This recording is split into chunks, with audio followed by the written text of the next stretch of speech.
Hello दोस्तों, उम्मीद है आप सब बढ़िया होंगे और बेहतर महसूस कर रहे होंगे। हम लोग पढ़ रहे हैं यूपी टेट और सीटेट सिलेबस। और यूपी टेट सीटेट सिलेबस में हम लोग पढ़ रहे हैं पर्यावरण अध्ययन। तो आज हम लोग पर्यावरण अध्ययन की क्लास में देखेंगे तापमान यानी कि टेम्परेचर होता क्या है। तो यूपी टेट या सीटेट में आपको तापमान से भी 1 से 2 नंबर पूछने को मिलता है। और आप उसमें देख सकते हैं प्रश्न में कि तापमान से भी 1 से 2 प्रश्न आते हैं। तो इसका अध्ययन करने के लिए आप इसका नोट्स ज़रूर बनाइएगा और इसको एग्ज़ाम से पहले रिवीजन करिएगा। तो आइए देखते हैं तापमान होता क्या है। तो तापमान का परिभाषा देख लेते हैं। किसी वस्तु की गर्माहट या शीतलता की माप तापमान कहलाती है। यानी कि जब हम किसी वस्तु को छूते हैं तो कितना गर्म है या कितना ठंडा है, इससे हमको जो अनुभव होता है वही तापमान कहलाता है। तापमान से ये पता चलता है कि कोई वस्तु कितनी ठंडी है या कितनी गर्म है। ठीक है, तो तापमान का परिभाषा है और तापमान का विशेषता है।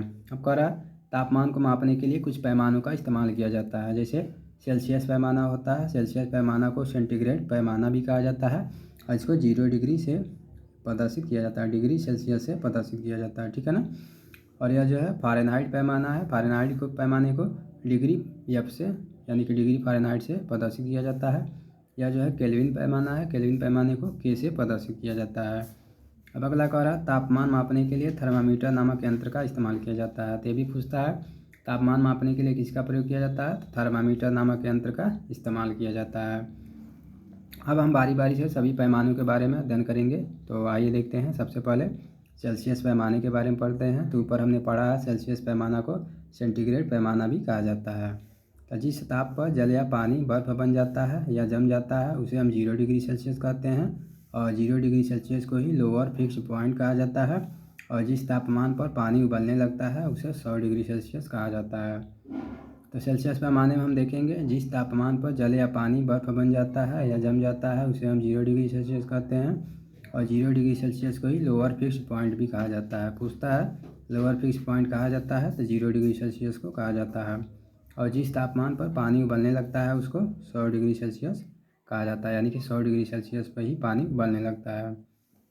अब हम देखेंगे फ़ारेनहाइट पैमाना कि फ़ारेनहाइट पैमाना होता क्या है। आइए देखते हैं। फ़ारेनहाइट पैमाना तापमान को डिग्री फ़ारेनहाइट में भी मापा जा सकता है। और फ़ारेनहाइट का जो माप होता है 32 डिग्री फ़ारेनहाइट जो होता है न्यूनतम होता है और 212 डिग्री फ़ारेनहाइट जो होता है अधिकतम होता है। यानी कि फ़ारेनहाइट पैमाना 32 डिग्री फ़ारेनहाइट से 212 डिग्री फ़ारेनहाइट के बीच होता है। ठीक है, और यह डिग्री फ़ारेनहाइट है तो डिग्री फ़ारेनहाइट लिखा गया है। ठीक है ना। अब आगे है केल्विन पैमाना। केल्विन पैमाना क्या होता है। केल्विन पैमाना जो होता है इसको कैपिटल के से प्रदर्शित करते हैं। और 0 केल्विन जो होता है -273.15 डिग्री सेल्सियस के बराबर होता है। ठीक है ना। और 0 के को एब्सोल्यूट 0 भी कहा जाता है। यानी कि 0 केल्विन जो होता है 0 केल्विन को एब्सोल्यूट 0 भी कहा जाता है। इसको भी आप देख लीजिएगा। आपका conversion between kelvin and Celsius. तो केल्विन और सेल्सियस के बीच जो कन्वर्जन होता है वो होता है T K equal to T degree Celsius plus 273.15। ठीक है, के का मतलब केल्विन और सी का मतलब सेल्सियस। तो पूछता है केल्विन और सेल्सियस में संबंध बताइए। तो T K equal to T degree Celsius plus 273.15 हो जाएगा। अब पूछता है परम ताप पैमाना मापा जाता है। तो परम ताप पैमाना जो होता है उसको केल्विन में मापा जाता है। इसको भी आप आसानी से देख लीजिएगा। अगला कह रहा स्वस्थ व्यक्ति के शरीर का तापमान 37 डिग्री सेल्सियस या 98.6 डिग्री फ़ारेनहाइट होता है। ठीक है ना। तो इसको आप देख लीजिएगा। इन दोनों में से जो भी हो आप टिक मार दीजिएगा, लेकिन करेक्ट यही होता है 37 डिग्री सेल्सियस और 98.6 डिग्री फ़ारेनहाइट होता है। क्या होता है, स्वस्थ व्यक्ति के शरीर का तापमान होता है। अब यहाँ पे एक चीज़ और दिया है कि एक क्लिनिकल थर्मामीटर है जे range of 35 degree Celsius to 42 degree Celsius. जो क्लिनिकल थर्मामीटर होता है उसका रेंज तो होता है 35 डिग्री सेल्सियस से 42 डिग्री सेल्सियस तक होता है। और फ़ारेनहाइट क्लिनिकल थर्मामीटर जो होता है 94 डिग्री फ़ारेनहाइट से 108 डिग्री फ़ारेनहाइट होता है। यानी कि जब हम डॉक्टर को बुखार का जांच कराने जाते हैं तो इसी क्लिनिकल थर्मामीटर से हमारे बुखार की जांच हो जाती है। ठीक है ना। जो कि 35 डिग्री सेल्सियस से 42 डिग्री सेल्सियस तक, या फिर फ़ारेनहाइट में पढ़ें तो 94 यानी 94 डिग्री फ़ारेनहाइट से 108 डिग्री फ़ारेनहाइट तक होता है। अब यहाँ पे कह रहा है conversion from one scale to another. ठीक है, तो डिग्री फ़ारेनहाइट डिग्री सेल्सियस को डिग्री फ़ारेनहाइट में कैसे बदलेंगे।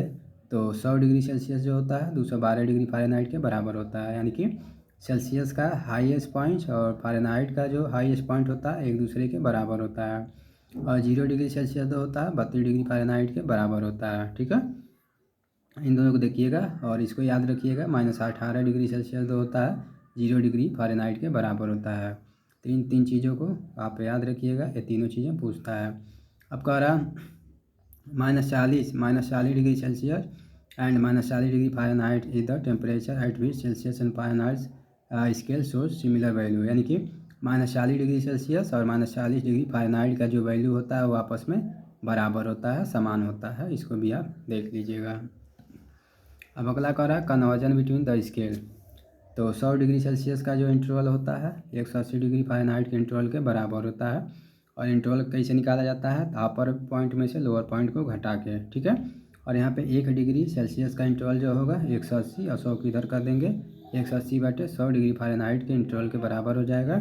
इस तरह से 1 डिग्री सेल्सियस का इंटरवल जो होगा 9/5 डिग्री फ़ारेनहाइट के इंटरवल के बराबर हो जाएगा। अब इस तरह से डिग्री सेल्सियस से डिग्री फ़ारेनहाइट करेंगे तो डिग्री फ़ारेनहाइट जो होगा 9/5 गुणे degree Celsius plus 32 degree Fahrenheit के बराबर हो जाएगा। ठीक है ना, तो यानी कि किसी भी डिग्री सेल्सियस को फ़ारेनहाइट में बदलना है तो इसी फार्मूले पे रख के हम इसको बदल सकते हैं। जैसे डिग्री फ़ारेनहाइट बराबर 9/5 गुणे degree Celsius plus 32 degree Fahrenheit हो जाएगा, यानी कि डिग्री सेल्सियस की जगह पे मान रख देंगे तो यह डिग्री फ़ारेनहाइट में बदल जाएगा। जैसे यहाँ पे सवाल भी दिया है, आप देख सकते हैं। जैसे यहाँ पे आपको कह रहा है convert 10 degree Celsius two degree Fahrenheit में, तो इसी फार्मूले का इस्तेमाल करेंगे। और डिग्री फ़ारेनहाइट बराबर 9/5 और डिग्री सेल्सियस की जगह पे 10 दिया है तो 10 रख देंगे और 32 को 32 लिख देंगे। इस तरह से इसको सॉल्व करेंगे तो 50 डिग्री फ़ारेनहाइट आ जाएगा। यहाँ पर कह रहा है कन्वर्ट 95 डिग्री फ़ारेनहाइट को सेल्सियस में बदलना है, तो 95 डिग्री फ़ारेनहाइट की जगह पे 95 रख देंगे। यहाँ पे 95 degree Fahrenheit minus 32 degree Fahrenheit 9/5 वो डिग्री सेल्सियस। इसको सॉल्व करेंगे तो डिग्री सेल्सियस का मान जो होगा 35 डिग्री फ़ारेनहाइट के बराबर आ जाएगा। इस तरह से आप देख सकते हैं टेम्परेचर के बारे में हमने आपको संक्षिप्त जानकारी दे दिया। इससे बाहर आपको एग्ज़ाम में कुछ नहीं मिलेगा, और इसकी तैयारी आप कर लेते हैं, नोट्स बना देते हैं तो बेहतर तरीके से अगर टेम्परेचर से यानी तापमान से प्रश्न आएंगे तो आप अच्छे से कर पाएंगे। उम्मीद है आपको तापमान अच्छे से समझ आया होगा। धन्यवाद।